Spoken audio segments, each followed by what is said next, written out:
Luar biasa teman-teman yang tetap hari Minggu ya, semangatnya berkobar-kobar, ya Spirit of God-nya luar biasa dan saya percaya ya setiap hari kita terus boleh ada di dalam hadiratnya ya, kita bersama-sama beribadah dan percaya ya ada sesuatu yang Tuhan mau untuk supaya kita makin menjadi alat kepunyaannya ya. Sebentar sebelum mendengarkan firman, kita mau berdoa minta tuntunan Roh Kudus. Bapak, pagi hari ini kami bersyukur bersama-sama boleh beribadah dan kami percaya Tuhan bahwa ibadah kami mempunyai kuasa yang mengubahkan bukan hanya diri kami tetapi kami mampu Tuhan dimampukan untuk menjadi terang dan garam di mana kami berada membawa dampak manfaat buat kerajaan surga hadir di bumi.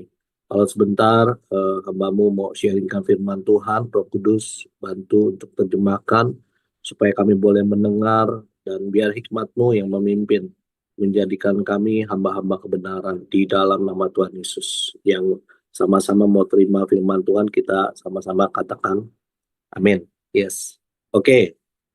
Selamat hari Minggu buat kita semua. Ada sekitar 52 orang yang beribadah pagi hari ini. Dan saya izin untuk sharing firman yang kita terus belajar dari renungan saat teduh ya, kita dipimpin ya untuk boleh terus ya membangun manusia roh kita lewat saat teduh, lewat perenungan firman setiap hari. Dan pastinya dahsyat ya kalau kita setiap hari lakukan seperti itu. Dan pagi hari ini saya mau sharingkan beberapa firman Tuhan ya di Matius dan judulnya manusia menilai sesamanya dan Tuhan yang menilik hati kita. Oke, slide selanjutnya boleh. Nah, renungan ini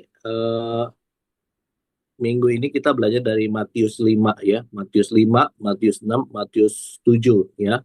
Matius 5 itu ya bagaimana khotbah Tuhan Yesus ya berbahagia. Saya percaya ya ketika kita terus praktekkan setiap hari ya bagaimana kita boleh terus berbahagia di dalam Dia, ya hati kita ini diubahkan Tuhan ya, mulai hukum-hukum Tuhan ini yang memerintah di dalam hati kita dan Roh Kudus yang pasti mencelikan ya setiap mata hati kita. Dan di Matius 6 ya sebelum saya sharingkan, saya mau untuk kita juga terus ya belajar bagaimana kita ketika kita membaca firman Tuhan ya kita mau untuk lebih lanjut ya untuk lebih tahu ya lewat Google browsing ya bagaimana latar belakang kitab Matius ini ada ya. Kitab Matius ini kitab pertama setelah Perjanjian Lama. Jadi sangat kental dengan eh, kehidupan ya pada waktu masa itu ya jemaat mula-mula waktu zaman Tuhan Yesus memulai pelayanannya ya. Jadi ini adalah masa-masa hukum Taurat itu dilakukan ya. Dan pada waktu itu kalau teman-teman baca dan mengetahui bahwa latar belakang politik ya di orang Israel itu mereka dalam penjajahan bangsa Romawi ya. Lalu juga kita belajar bagaimana ekonomi dan sosial bangsa Israel pada awal abad eh, awal Masehi ya.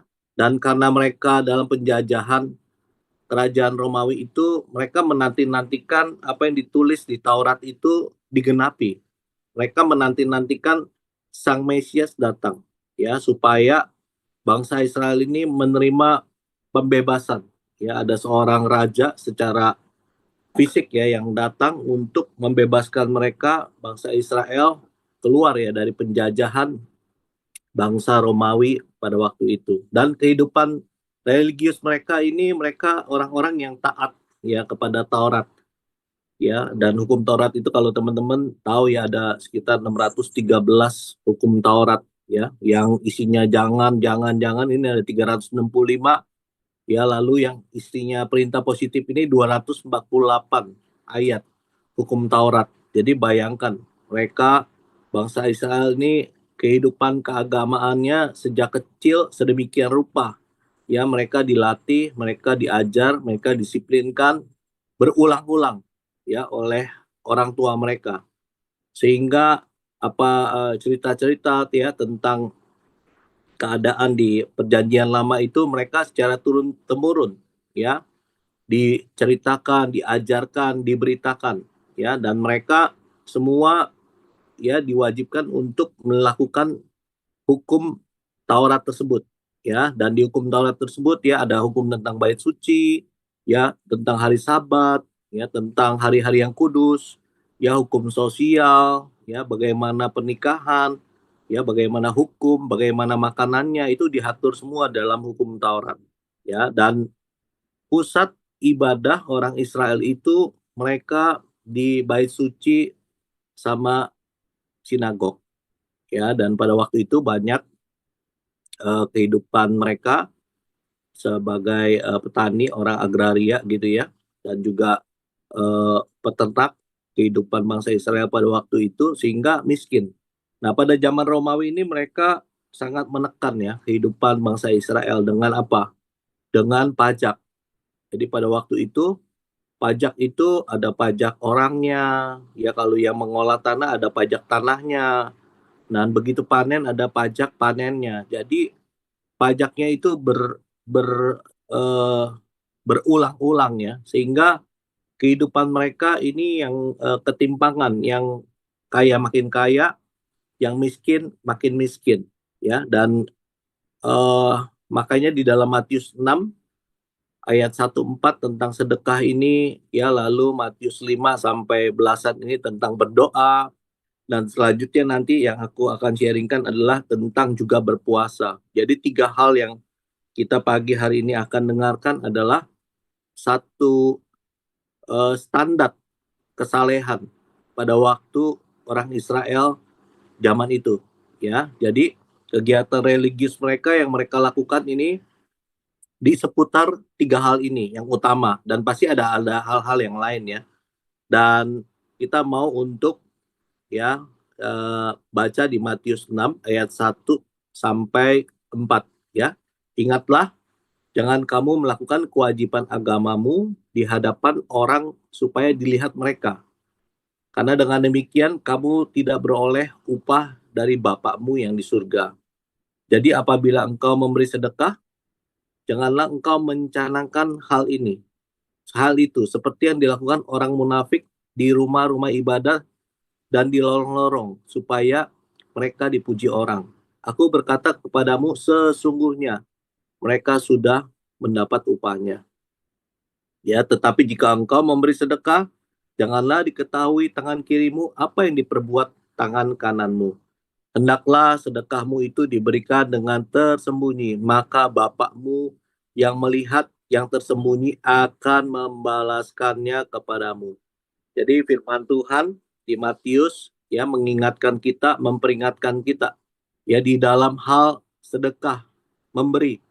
Ya, karena pada zaman itu ketika mereka beribadah ya dalam hal memberi ini, ya mereka memberikan ya persembahan di depan bait suci itu, ada satu kotak gitu ya, seperti corong ya. Jadi ketika mereka masukkan uang mereka, uang koin mereka gitu ya, nah makin besar itu suaranya makin cring gitu ya. Kalau banyak cring cring cring. Nah, kebanyakan dari orang-orang pada masa itu ya, khususnya orang-orang yang kaya gitu ya, mereka melakukannya dengan sepertinya menunjukkan ya bahwa status mereka, makin lama mereka ada di tempat persembahan, berarti makin banyak yang akan terdengar di sekelilingnya, dan banyak ya orang-orang yang memberi sedekah lain kepada orang-orang di sekitar tempat mereka beribadah. Jadi di sekitar bait suci dan sinagog.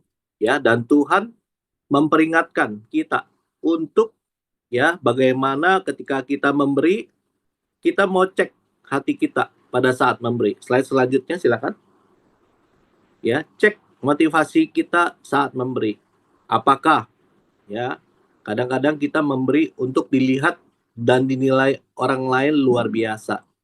Ya, saya mau gunakan contoh diri saya sendiri ya, jangan yang orang lain ya, nanti ya ada yang eh, tersinggung gitu ya. Tetapi saya juga belajar bagaimana dalam hal memberi ini tidak mudah. Teman-teman juga mungkin ada yang mengalami keadaan-keadaan ekonomi ya, keadaan-keadaan keluarga, keadaan-keadaan tentang hal yang berbeda pada masa lalu dan sekarang ya. Dari hal memberi dulu tidak masalah pada saat mempunyai ya, tetapi dalam kondisi yang sekarang ya lebih ketat ya, ada pengeluaran-pengeluaran ya, mungkin teman-teman anak-anaknya kuliah ya, atau kebutuhan-kebutuhan sehari-hari ya, membuat ya dalam hal memberi ini kita tidak melakukan lagi, dan kalau melakukannya juga motivasinya ya belum benar ya. Ada kadang-kadang memberi untuk dilihat, dinilai orang lain, wah ini kok Anthony luar biasa ya, ya punya karunia memberi gitu ya. Makin dipuji ya makin besar kepalanya ya, padahal keadaannya belum tentu demikian ya. Hati-hati, kita udah belajar bagaimana pujian-pujian yang ada ini jangan sampai membuat kita anak-anak Tuhan ya masuk ya di dalam godaan lainnya.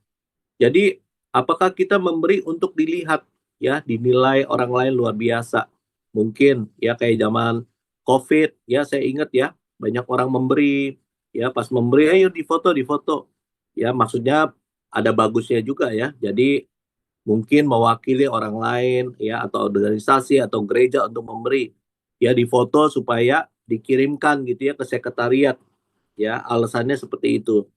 Tetapi bisa juga ada hal-hal lain yang terselip ya, ketika kita foto, kita masuk ke Instagram, kita masuk ke TikTok ya, statusnya ya yang kita buat ya bombastis ya, supaya kita membuat satu popularitas ya, supaya diri kita sendiri yang dipuji, padahal yang kita bawa sembako atau uang ya, ini adalah dari gereja atau orang lain. Nah, kita mau cek ya motivasi hati kita saat memberi ya, atau yang kedua ya, kita memberi untuk pamer dan menyenangkan ego kita. Tadi di ayat atasnya dibilang ya, jangan kita sampai mencanangkan pada waktu memberi. Saya eh, ini lagi di terjemahan yang lain ya, di situ dibilang di terjemahan Alkitab mudah dimengerti ya, ketika kita memberi seperti membunyikan trompet ya, seperti memberikan supaya kedengaran orang lain, supaya orang lain tahu loh ya, saya udah memberi ya. Nah ini yang menyenangkan ego kita ya. Kalau dulu mungkin ya saya punya toko gitu ya di Mangga Dua ya, selalu teman-teman kalau datang ya dari luar kota, teman-teman Prias Jati atau apa gitu ya, kalau datang mereka biasanya kulineran ya. Jadi untuk menyenangkan mereka ya, seketika bayar makanan itu ya, saya blessing mereka, memberi ya. Dan sikap hati ketika memberi itu kadang-kadang ya karena ego, karena kadang-kadang nggak enak kan, mestinya tuan rumah yang harus selalu bayarin ya, ada pengertian kepercayaan yang salah ya. Dan terlebih pada saat itu sebenarnya ya, saya membuat orang lain ya terkesan ya, membuat orang lain lebih dianggap ya. Ada motivasi hati saya yang terselip pada waktu itu ya, supaya ya orang yang nggak beli di tempat saya ketika saya bayarin makan ya, mereka nggak enak hati ya, mereka belanja ya gadget, mereka belanja ini dan itu ya. Ada motivasi yang kelihatannya murni, tetapi di balik itu sebenarnya ada ya untuk pamer, ada untuk menyenangkan ego sendiri ya. Banyak teman-teman di slide sebelumnya tetap ya, thank you ya, ada kemauan ya, supaya ketika kita mendengar, wah kalau ke Mangga Dua teman-teman di tempatnya ini deh, Pak Antoni deh, wah enak pokoknya, minum atau apalah ya, pokoknya enjoy seharian ya sebelum pelayanan dan lain-lain ya, dan nggak sadar ini membuat motivasi dalam hal memberi ini tidak lagi murni. Ya.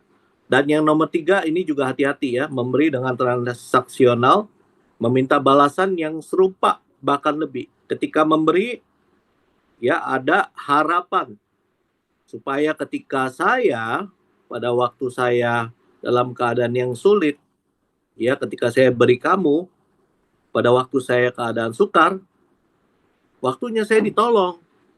Ya, contoh ya mungkin pada saat ulang tahun gitu ya, ketika kita memberikan kue, ya sadar nggak sadar, ketika saya ulang tahun juga saya punya keinginan, wah ini orang nih kayaknya ya nggak bener nih ya, dia ulang tahun saya beri, dia ini saya perhatikan, ya, nah nggak sadar, ya ada motivasi yang tidak baik, yang meminta seakan-akan balasan, ya transaksional. Begitu juga sama Tuhan, ya pada waktu yang dulu ketika memberikan perpuluhan, aduh Tuhan, bulan ini kayaknya puji Tuhan lah bisa lewatin gitu aja ya. Saya yakin ya punya iman. Bulan depan Tuhan memberkati saya lebih. Ya, saya berikan perpuluhan. Biasanya 10% kan? Tetapi saya pegang ayat, ujilah aku, ya, kata firman Tuhan. Apakah aku tidak akan membukakan tingkap-tingkap di langit dan seterusnya dan seterusnya. Ya, saya beri lebih. Ya, kadang-kadang 20%, 25%. Wah, pada saat memasukkan di kotak itu kadang-kadang kan nggak muat ya, karena tebel gitu ya. Waktu dulu ya belum semua ditransfer atau dikiris ya. Kalau sekarang sudah nggak kelihatan ya kiris ya. Jadi ada keinginan sepertinya memberi hal ini supaya Tuhan memberkati saya. Firman Tuhan bilang apa? 30 kali, 60 kali, bahkan 100 kali lipat ganda. Ya, ini ya pemakaian firman yang nggak benar. Ya, hatinya nggak benar. Menyogok Tuhan. Saya udah beri loh Tuhan. Masa kamu nggak lihat kondisi saya yang sekarang? Masa kamu nggak mau berkatin saya lebih lagi?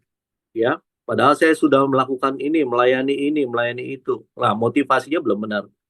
Ya, atau kita memberi dengan syarat-syarat khusus. Ya, sehingga kita kontrol ketika memberi. Ya, kita banyak belajar ya di Koram Deo bagaimana ya Tuhan kirimkan jiwa-jiwa. Ya, saya percaya ya ketika Tuhan izinkan ya dalam hal memberi ini kita belajar juga. Ya, ada standar-standar memberi yang kita juga semua sepakati ya di dalam mesbah Koram Deo, di dalam gereja ya orang ini harus ya lahir baru, orang ini harus mau bertumbuh, orang ini harus mau untuk bersepakat, beribadah bersama-sama, bangun kerajaan Allah. Nah, ini adalah standar-standar yang kita mau juga bersama-sama lakukan ya. Ada kadang-kadang waktu dulu ya memberi dengan rasa kasihan ya, begitu ketemu diberi ya, next time lagi ketemu diberi ya, lama-lama yang memberi ini melihat yang diberi ini nggak ada perubahan, dikasih uang tetap aja ngerokok kan nih ya, dikasih ini dia tetap aja nggak ibadah ya. Kenapa? Karena kita memberi dengan kasihan ya, padahal Tuhan ajarkan kita memberi dengan belas kasihan. Nah, jadi beda ya teman-teman antara kasihan dengan belas kasihan. Yang biasa kita lakukan adalah udah kasihan, dia nggak makan. Kasihan, ya dengan perasaan. Satu saat kita nggak lagi memberi karena melihat tidak ada perubahan. Melihat tidak ada kebaikan. Ya bahkan kita kontrol. Wah ini harusnya begini, harusnya begini, harusnya begini. Ya kita mesti cek motivasi kita saat memberi. Dan ketika kita memberi dengan belas kasihan, itu kuasa Tuhan itu bekerja loh teman-teman. Ya teman-teman ingat kisah ini ya, orang yang meninggal, Lazarus.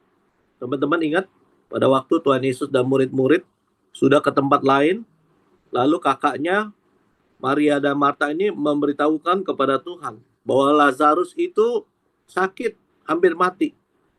Dan Tuhan Yesus bilang ke murid-muridnya balik ke Yudea. Tetapi dia balik dengan tidak buru-buru. ya, karena Tuhan Yesus tahu ada kemuliaan Tuhan yang mau dinyatakan, ya. Dia sempat menginap dan ketika kembali, ya Lazarusnya sudah meninggal. Ya, kalau teman-teman baca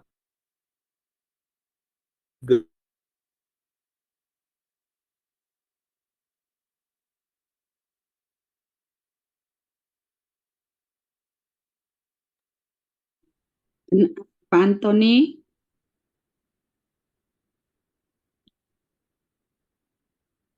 diskret ya. Bentar ya, Bapak Ibu.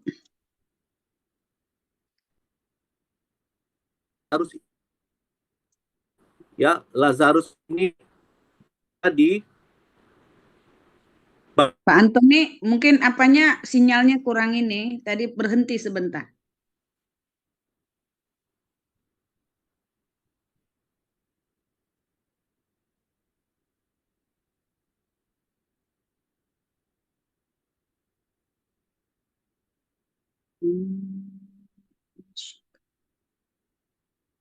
Hmm.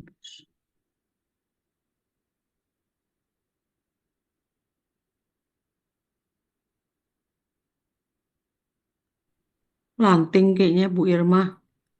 Iya, Apa suruh kalau pengumuman dulu ya Bu? mungkin saja. Ya mungkin sinyalnya kali ini. Nah udah masuk lagi nih Bu. Shalom Keluar Bapak. lagi. Keluar lagi Bu Irma. Iya, keluar lagi. Iya mungkin tim Srin bisa bantu untuk pengumuman lebih dulu.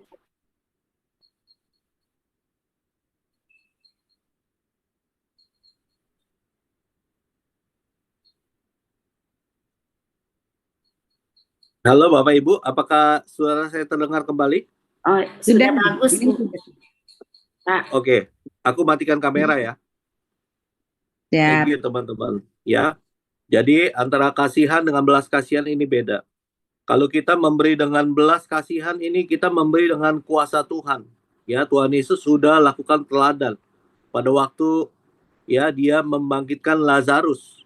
Nah, ketika kita memberi dengan belas kasihan, ya kita beri dengan tulus, kita beri dengan jujur, kita beri dengan hati yang rela. Ya, iman orang yang beli ini dibangkitkan. Firman Tuhan yang ditabur ini jatuh di tanah hati yang subur, ya, sehingga orang ini boleh mengalami Tuhan. Teman-teman praktekkan. Ya, kalau teman-teman memberi dengan kasihan, ya, itu dengan perasaan. Ya, kita jangan mau dikasihani. Tetapi yang kita belajar sebagai murid Kristus adalah kita dikasihi. Ya, makin hari ya kita memberi dengan kasih Tuhan, bukan dengan kasih kita, dengan kasih manusia yang bersyarat. Ya, nah itu cek motivasi hati kita saat memberi. Dan teman-teman ya, ketika memberi juga bisa ya teman-teman mendengarkan. Salah satu cara Tuhan berbicara dalam hati nurani. Teman-teman perhatikan ya, ketika nanti dalam ibadah ya ada tantangan untuk memberi dalam KKR, ya kadang-kadang Tuhan bicara tuh di dalam hati kita. Yang pertama kali keluar angkanya itu yang dari Tuhan. Nah, kadang-kadang setelah dengar itu kita baru ingat ya, waduh, tabungan tinggal berapa ya? Kadang-kadang ada yang nggak sadar ngecek ya, masuk ke mobile BCA gitu ya sebelum memberi.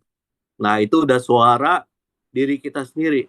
Ya, tetapi ketika kita mau taat untuk memberi, kita taat untuk melakukan, ya itu kita bisa mendengar suara Tuhan lebih dahsyat lagi, ya. Dan saya mau kasih tahu, ya, bahwa ibadah sejati kita ini mestinya lahir dari takut akan Tuhan kita, relasi kita kepada Allah, bukan karena mau pengakuan dari manusia.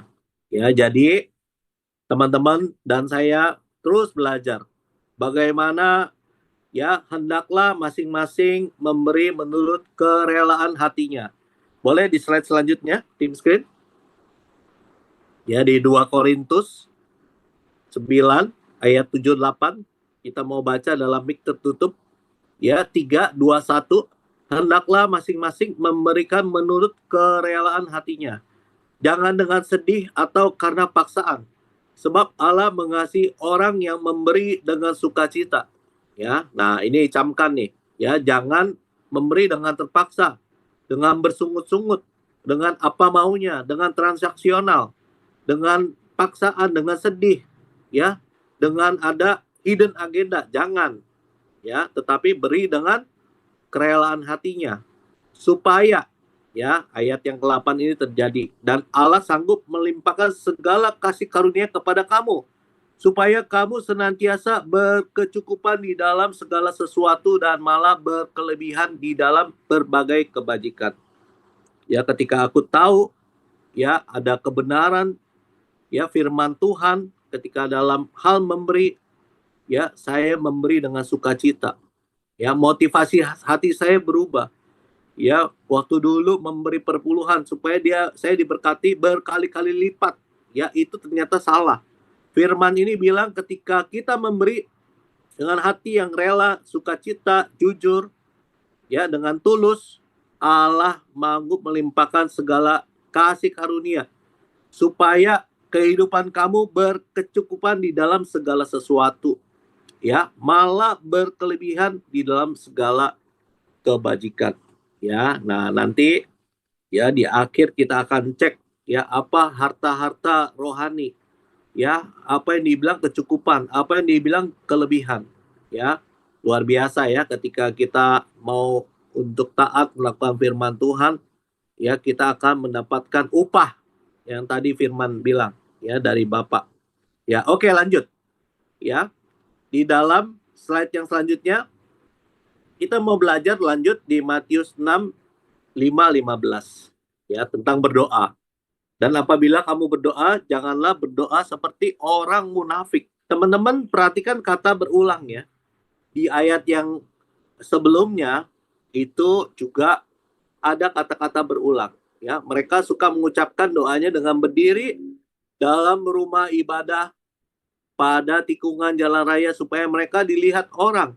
Aku berkata kepadamu, sesungguhnya mereka sudah dapat upahnya. Tetapi jika engkau berdoa, masuklah ke dalam kamarmu, tutuplah pintu dan berdoalah kepada Bapamu yang ada di tempat tersembunyi. Ya, maka Bapamu yang melihat yang tersembunyi akan membalaskannya kepadamu. Ya, kita udah belajar, ya, kemarin oleh pengajaran firman Tuhan. Ya, berdoa di tempat tersembunyi. Ya, ini bicara tempat yang khusus secara harafiah. Ya, juga bicara waktu yang khusus buat kita datang kepada Tuhan. Ini juga ya, supaya kita menghadap kepada Bapa di tempat yang tersembunyi. Ya, lagi pula dalam doamu ini janganlah kamu bertele-tele seperti kebiasaan orang yang tidak mengenal Allah. Mereka menyangka bahwa karena banyaknya kata-kata doanya akan dikabulkan. Jadi jangan seperti mereka, karena Bapamu mengetahui apa yang kamu perlukan sebelum kamu minta kepadanya. Slide selanjutnya silakan. Karena itu berdoalah demikian. Bapa kami yang di surga, dikuduskanlah namamu, datanglah kerajaanmu, jadilah kehendakmu di bumi seperti di sorga. Berikanlah kami pada hari ini makanan kami yang secukupnya, dan ampunilah kami akan kesalahan kami seperti kami juga mengampuni orang yang bersalah kepada kami, dan janganlah membawa kami ke dalam percobaan, tetapi lepaskanlah kami daripada yang jahat. Karena Engkaulah yang mempunyai kerajaan, kuasa, dan kemuliaan sampai selama-lamanya. Ya. Dan menariknya di ayat 14 sama 15, ya, ini di firman Tuhan ingatkan, ya, untuk kita kembali, ya, karena jikalau kamu mengampuni kesalahan orang lain, Bapamu yang di surga akan mengampuni kamu juga. Tetapi jikalau kamu tidak mengampuni orang, Bapamu juga tidak akan mengampuni kesalahanmu. Ya. Nah, ini teman-teman, ya, di dalam berdoa juga kita mesti cek, ya, apakah, ya, kita berdoanya sungguh-sungguh atau berdoanya seperti doa makan, ya, asal melakukan, asal dilihat orang, ya, ketika di komunitas bersama dengan teman-teman gereja, ya, dia mengingatkan lebih dulu lagi, ayo doa, ya, ada motivasi, ya, supaya dilihat lebih rohani, ya di dalam hal berdoa. Ya, tetapi sesungguhnya yang tadi ya, Tuhan melihat hati kita. Ketika kita berdoa, udah ada panduan-panduannya, ya. Beres gak hati kita di hadapan Dia? Kita udah mengampuni belum? Ya, kita sudah ada damai belum di hati? Ya, dan luar biasanya, ya, dalam hal doa ini, ya, manusia ini satu-satunya makhluk ciptaan Tuhan yang bisa berdoa. Ya, kita banyak melihat tayangan ya, ada anjing atau kucing gitu ya, yang kayak posisi doa ya, tapi mereka nggak doa. Cuman kita doang yang bisa berhubungan dengan Allah, dengan Bapa, ya, dalam doa, ya, dengan bahasa kita secara bahasa akal budi dan juga di dalam bahasa roh, ya. Kita mesti tahu bahwa doa yang sungguh-sungguh ini mampu mendatangkan kuasa, mampu mendatangkan kerajaan surga dari atas turun ke bumi. Ya, ketika kita di dalam doa kita dengan iman yang benar, iman yang percaya, ya, dan hidup di dalam Dia. Ini doa kita punya kuasa. Ya, makanya ketika kita berdoa ya kepada orang sakit, tumpang tangan, ya orang ini sembuh. Ya, ketika kita juga lagi konseling, kita berdoa ya, ketika kita berdoa, iman yang mati ini bangkit. Iman yang kering ini kembali ya, bisa untuk ya kembali untuk bisa punya pengharapan. Dan ya ketika berdoa kita bisa minta Roh Kudus ya untuk ya kita pagi hari ini kita coba cek ya apakah doa kita ya doa yang satu arah ya atau doa kita ini komunikasi dua arah dengan Dia. Ya, saya percaya ya kita dilatih di dalam mesbah Koram Deo ketika kita dalam berdoa. Mungkin slide selanjutnya silakan tim screen.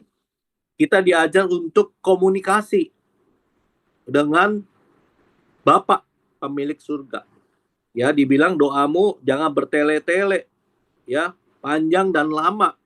Ya, doa yang sama. Kalau teman-teman berdoa dengan hal yang sama, ya 5 menit pokok doanya pasti habis. Tetapi ketika kita mengetahui bahwa doa kita ini adalah kita berdoa loh kepada Tuhan, pencipta langit dan bumi. Dia Tuhan yang tahu dalam kehidupan, dalam hatimu. Dia tahu apa yang kau butuhkan. Dia tahu apa yang terjadi dalam kehidupanmu. Ya, kita nggak perlu lagi berdoa seperti orang-orang yang tidak mengenal Allah. Ya, kita minta terus diberkati, kita minta terus perlindungan, kita terus minta ini dan itu hal yang sama berulang-ulang setiap hari. Ya, pagi hari ini kita mau cek ya apakah cara kita komunikasi dengan Bapak ya beda. Ya, karena tadi ya Bapak ya mau untuk kita punya relasi ya. Dan jangan gunakan doa untuk sebagai alat manipulasi supaya Tuhan tahu ya dan kabulkan apa yang engkau inginkan. Ya, ini satu kejahatan. Ya, kita menggunakan doa ya untuk sebagai hidden agenda kita. Kita menggunakan doa kita ya supaya Tuhan menuruti kehendak kita. Ya, pagi hari ini hati-hati ya ketika kita berdoa ya. Ya, ini adalah komunikasi dengan Dia. Ya, dan poin ketiga, ketika doa apakah hati kita udah beres? Kita udah mengampuni orang-orang di sekitar kita. Pasangan, anak-anak, teman-teman kompak, teman-teman komsel. Ya, ketika kita berdoa dengan hati yang nggak beres, ya kuasa Tuhan itu nggak menyertai. Tetapi ketika kita berdoa, kita udah belajar ya di Koram Deo ini ya, bagaimana in the spirit. Ketika kita berdoa, kuasa Tuhan menyertai itu, kuasa supranatural itu terjadi. Ya, kita banyak melihat ya orang-orang yang disembuhkan ya lewat kita praktek berdoa yang benar di hadapan Dia. Ya, dan Tuhan Yesus sudah ajarkan kita dalam doa yang sempurna, mengakui Allah sebagai penguasa tunggal. Ya, teman-teman dan saya pasti dipelihara dalam perlindungan dalam kerajaannya. Ya, oleh karena itu kita mesti cek dan jaga ya hati kita untuk tetap mengampuni. Ya, dan di 1 Tesalonika 5 17 sampai 18 Ya, kemarin juga Kak Edi ya juga ingatkan ya untuk tetap berdoa. Ya, jadi doa kita ini jangan putus-putus. Ya, mungkin slide selanjutnya, tetapi tetaplah berdoa. Ketika engkau di dalam pekerjaanmu, ya mungkin lagi berkendara di busway, transportasi, ketika engkau lagi mengajar, ketika engkau lagi makan siang di kantin, ketika engkau lagi nunggu orang ya di kantormu, ya tetaplah berdoa. Mengucap syukurlah dalam segala hal. Sebab itulah yang dikehendaki Allah di dalam Kristus bagi kamu. Ya, saya kutip salah satu statement dari satu buku Pria Sejati, Tetap Tegar di Masa Sukar, ya oleh Edwin Louis Cole, bahwa ketiadaan doa itu adalah saksi kemampuan Anda. Kehadiran doa adalah saksi kemampuan Allah. Ketika Anda berdoa, ya Anda menyerahkan hari-harimu kepada Tuhan. Ketika Anda doa, Anda tahu ya kekuatan kita ini terbatas. Ya, terkutuklah orang yang mengandalkan dirinya sendiri, tetapi diberkatilah orang yang mengandalkan Tuhan. Ketika Anda berdoa, Anda tahu Anda nggak bisa berjalan sendiri. Ketika Anda doa, Anda tahu Anda perlu penyertaan Tuhan. Ketika Anda berdoa, Anda tahu ya hidup kita ini perlu dipimpin oleh hikmat Tuhan. Ya, dan ketika kita berdoa, Tuhan akan mencelikkan ya bahwa kita fokusnya kepada kehendak Allah, bukan apa kehendak kita yang jadi. Ya, ada satu statement lagi ya, Anda tidak menjadi baik baru menghadap Allah. Anda menghadap Allah dan Dia akan menjadikan diri Anda baik. Ya, jangan tunggu baik dulu kondisi baru kita berdoa, tetapi berdoa dulu. Ya, Dia akan menjadikan segala sesuatunya baik. Oke, lanjut di dalam poin yang selanjutnya dalam hal puasa. Di Matius 6 ya, ayatnya cuma 3. Dan apabila kamu berpuasa, janganlah muram mukamu seperti orang munafik. Mereka mengubah air mukanya supaya orang melihat bahwa mereka sedang berpuasa. Aku berkata kepadamu, sesungguhnya mereka sudah mendapat upahnya.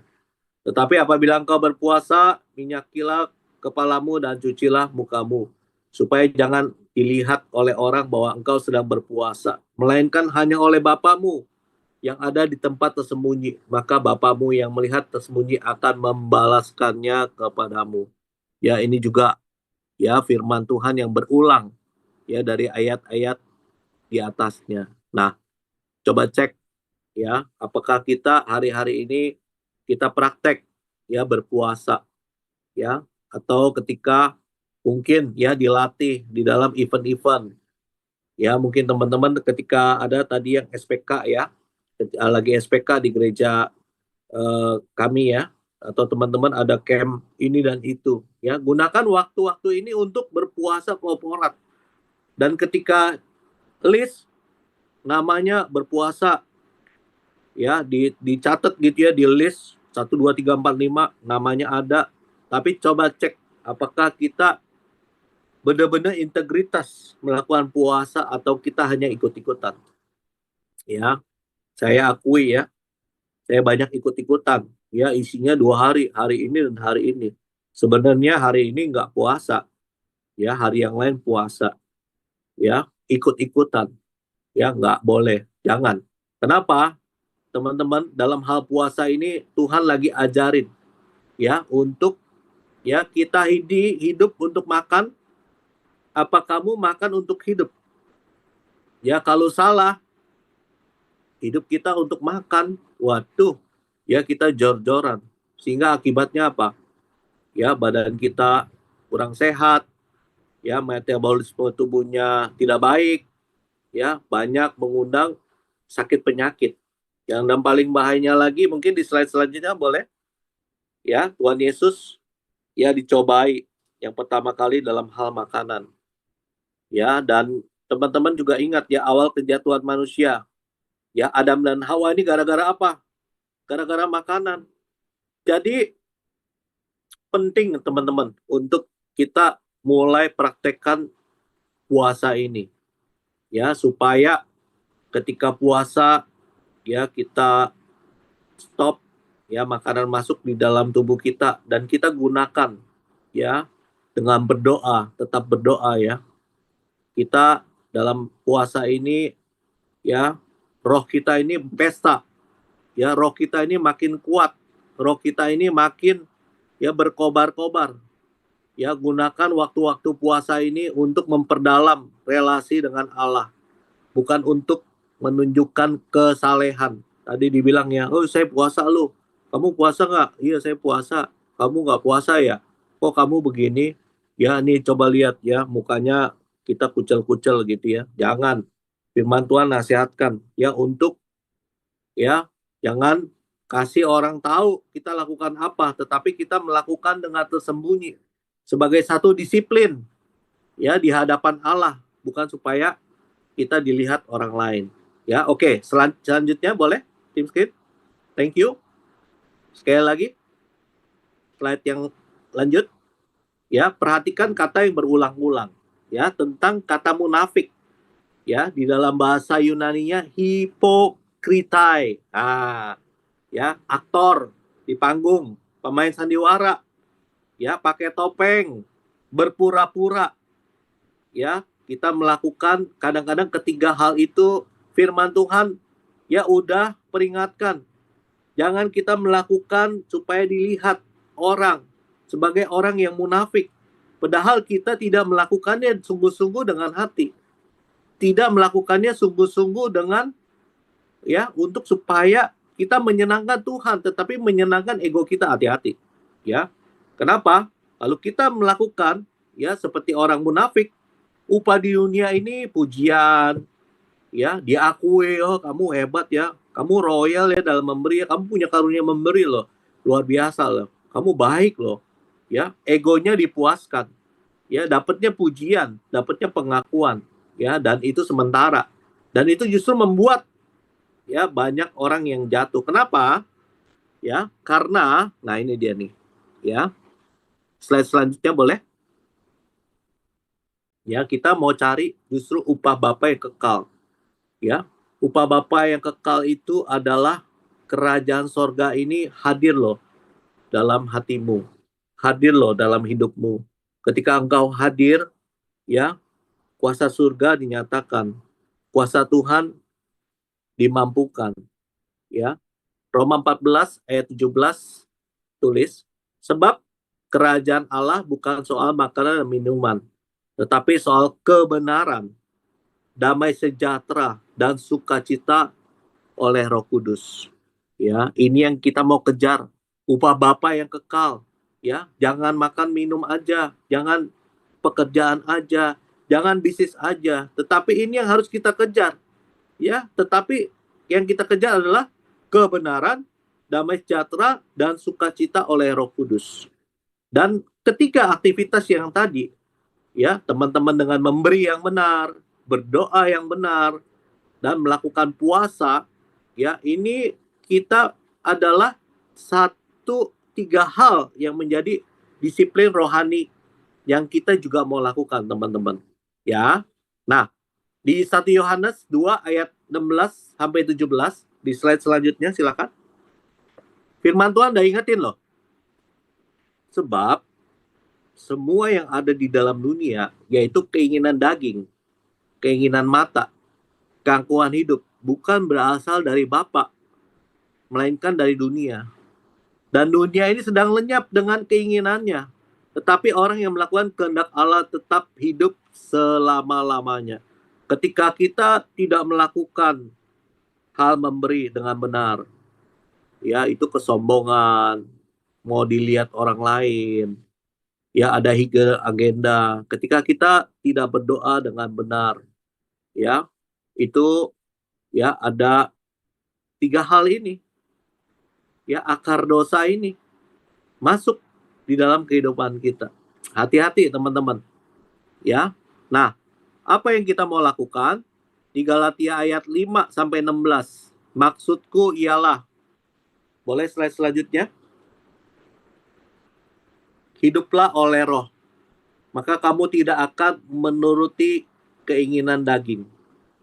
Ya, ketika kita mengutamakan relasi dengan dia, ya, kita nggak mau lagi hidup sebagai manusia yang lama, manusia yang daging, tetapi hidup oleh manusia roh, manusia Kristus, manusia yang baru, yang tahu, yang taat, diberikan hati yang baru, hati yang mampu untuk melakukan firman Tuhan. Kamu dimampukan untuk tidak menuruti keinginan daging. Ya, lalu ini yang akan terjadi ketika kita hidup oleh roh. Tetapi buah roh ialah kasih, sukacita, damai sejahtera, kesabaran, kemurahan, kebaikan, kesetiaan, kelemah lembutan, penguasaan diri. Tidak ada hukum yang menentang hal itu. Ya, berbuah dalam roh membuat hari-hari kita semakin serupa dengan Kristus. Ya, tahu nggak teman-teman? Ketiga hal yang tadi yang memberi, berdoa dan berpuasa. Ya, ketika teman-teman taat, teman-teman mengasihi Dia sebagai Allah yang utama dan terutama, mengasihi dengan segala kekuatan. Ya, tiga hal ini ya teman-teman akan berbuah di dalam roh. Slide yang terakhir silakan. Ya, ketika memberi, ya teman-teman, ya ada kasih, ya ada sukacita, ada kemurahan Tuhan, ada kebaikan Tuhan yang dinyatakan. Ketika Anda memberi dengan benar, ketika kita berdoa dengan benar di hadapan Dia, kita mengutamakan damai sejahtera, Tuhan turun, merilis pengampunan, mengampuni orang lain yang bersalah, ya. Dan kita tekun berdoa, ya selalu berdoa, ada kesabaran, dan kita setia, diajar setia sebagai orang-orang yang terus menanti-nantikan janji Tuhan terjadi.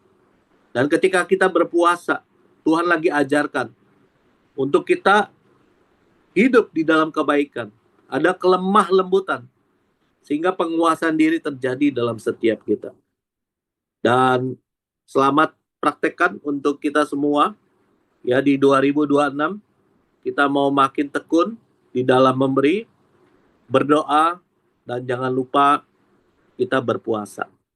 Ya, pagi hari ini mungkin ini yang aku mau bagikan buat setiap kita, dan saya percaya ketika saya bagikan ini juga firman Tuhan ini bermata dua. Ketika saya sharingkan, ya Tuhan ingatkan untuk saya sungguh-sungguh kembali melakukan. Pagi hari ini saya mau tantang teman-teman yang mendengarkan firman Tuhan, teman-teman yang mau melakukannya. Ketika kita mau bersama-sama mau melakukannya, teman-teman boleh taruh ya tangan kananmu di dada sebagai komitmen. Gak usah buka kamera, hanya engkau dengan Tuhanmu. Biar ini menjadi janji setiamu di hadapan Tuhan. Pagi hari ini Tuhan, setiap kami yang mau komitmen di hadapan Tuhan, kami mau Tuhan untuk melatih diri kami sedemikian rupa. Kami tahu Tuhan, kami adalah murid-murid Kristus, murid-murid yang mau hidup disiplin. Kami mau disiplinkan manusia roh kami.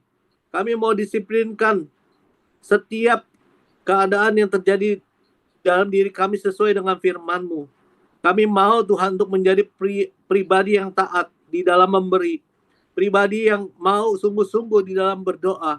Dan kami juga mau Tuhan mulai melakukan berpuasa dengan benar. Dan oleh karenanya Tuhan, kami mau Tuhan, supaya Engkau yang berkuasa di dalam setiap kami, Engkau yang berdaulat di dalam setiap kami. Dan ketika kami dimampukan untuk melakukannya, kami percaya Tuhan, semakin hari kami boleh menjadi serupa dengan Kristus. Roh Kudus tolong kami, mampukan kami, beri kekuatan buat kami untuk terus melakukannya berulang-ulang. Tuhan ingatkan ketika kami ingin memberi, kami mau memberi dengan hati yang tulus, dengan sukacita, bukan dengan kasihan, tetapi dengan belas kasihan-Mu. Ketika kami berdoa, Tuhan ingatkan kami untuk mencari damai sejahtera-Mu. Kami mau memilih untuk mengampuni orang lain yang bersalah kepada kami. Dan ketika kami melakukan puasa, kami boleh menjadi pribadi yang kuat. Kami boleh challenge, kami boleh taklukkan keinginan daging kami. ketika kami mau sungguh-sungguh mengasihi Engkau sebagai yang utama dan terutama. Terima kasih Bapak, terima kasih Tuhan. Hanya di dalam nama Tuhan Yesus kami mengucap syukur dan berdoa. Haleluya. Amin. Amin.